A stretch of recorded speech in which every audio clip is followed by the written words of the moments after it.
যে কোনো কেকই যদি নিজের মনের মতো করে বানানো যায় তাহলে তার আউটকামটা কিন্তু সুন্দর আসতে বাধ্য।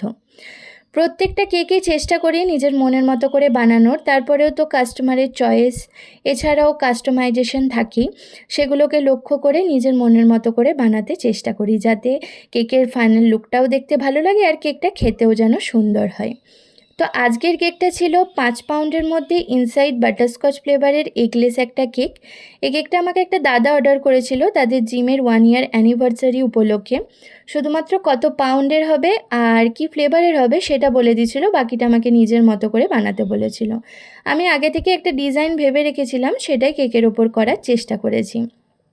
কেকের বেস ফিনিশিংটা ভালোভাবে করে নিয়ে কেকের চারিদিকটাতে একটা সুন্দর করে ড্রিপ দিয়ে নিচ্ছি। যে কোনো কেকেই ড্রিপ দিয়ে দিলে কিন্তু কেকের লুকটা কিন্তু অনেকটা বেশি এনহ্যান্স হয়ে যায়। তো এখানে ডার্ক চকলেট গানাশ দিয়ে পুরো কেকটায় ড্রিপ দিয়ে নিয়েছি, তারপরে একটা স্টার নজলের সাহায্যে পুরো কেকটাতে একটা সুন্দর করে বর্ডার দিয়ে নিয়েছি। তারপরে বেশ কিছু পেপার টপার কাট করে রেখেছিলাম, সেগুলোকে সুন্দর করে কেকের ওপর অ্যাসেম্বল করে নিয়েছি। এখন আপনারাই কমেন্টে জানান কেকের ফাইনাল লুকটা কেমন লাগছে, আর ভালো লেগে থাকলে অবশ্যই আমার পেজটা ফলো করে পাশে থাকবেন।